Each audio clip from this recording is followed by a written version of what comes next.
Is it a question of higher intelligence?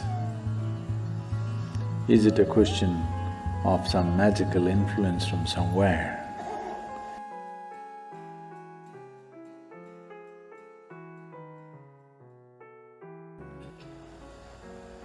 Generally, all of us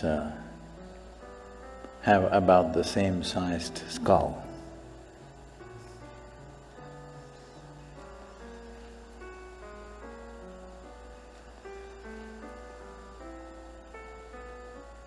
So, to a large extent, most human beings have enough brain material in their head. Everybody, except somebody who may be severely deformed at birth. Almost every average human being has what it takes to do life. But why is it that one person's brain sparkles with genius, another person's brain sparkles with pain and suffering and tension and stress and whatever else?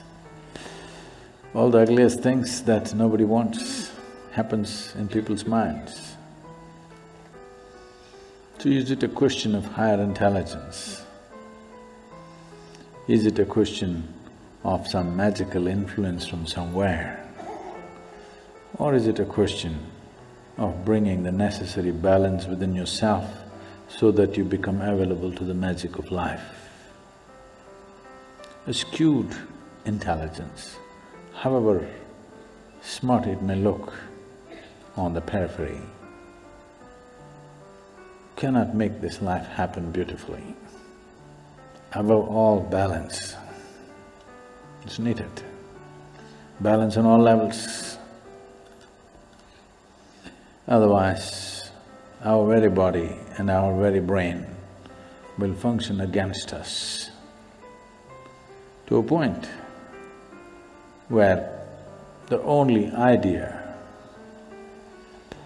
or the only form of relaxation today in the world, either there's sleep or drink or drug, all you're trying to do is to be brainless for a period of time. Because brain has become such a nuisance. If you didn't have one, you would be at least peaceful. Yes.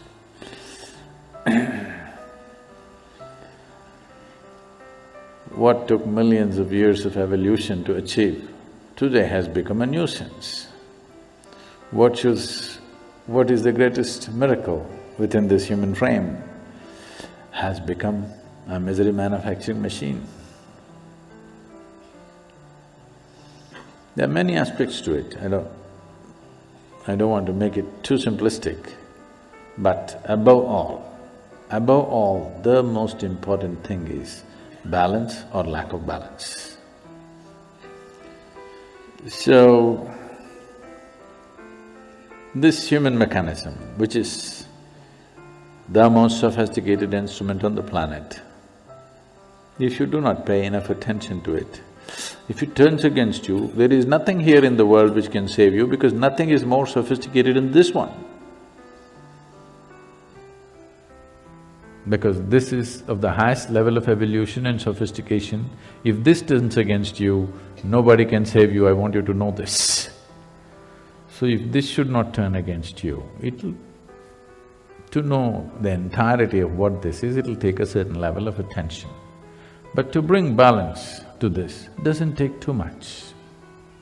It is just that you're doing a few fundamental things absolutely wrong, that's all. To know the entirety of what this is, that's a whole lot of attention, time, education, assistance, guidance, so many things are involved. But to bring a reasonable sense of balance into you, it doesn't take much. You're doing a few things basically wrong with life. When I say basically wrong, one thing is For everybody to understand, all human experience is generated from within, is that so? All human experience is generated from within. So at any time, if you feel happy or unhappy, miserable, joyful, ecstatic, in a state of agony, doesn't matter what happens, what is your experience, pleasantness or unpleasantness, just to know that it's happening from within, and it can only happen from within. You can either take external stimuli or you can create your own stimuli, but essentially it happens from within. This one thing, if it is not grasped, when you feel miserable, if you think it's this one, you're gone. You're just… the keyboard is here, but you're punching the wall. This is not going to work. This one basic fundamental thing is something that almost 90% of the humanity is always doing it wrong. Whenever they feel miserable, they think it must be this one or that one or that one or that one. Now, all human experience is generated from within. If something is feeling unpleasant, first thing is to look at this. What am I doing wrong with this?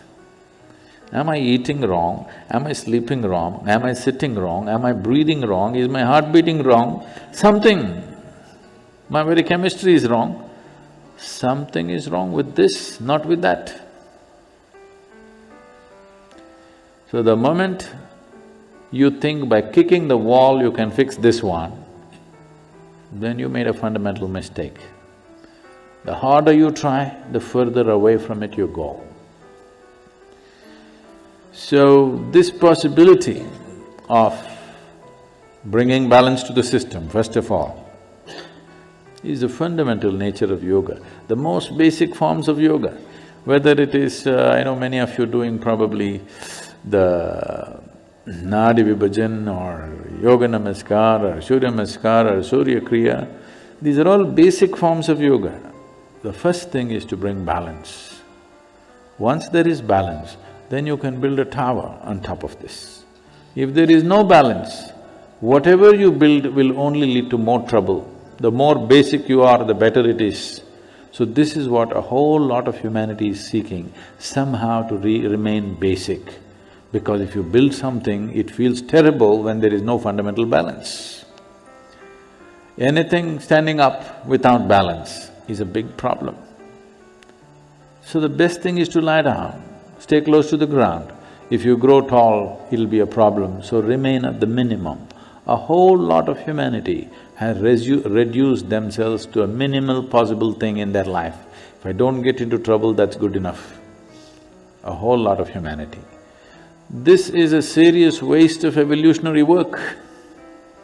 What has happened on this planet in the last few million years to evolve life from its simplest form to what it is today, just wasting the entire process.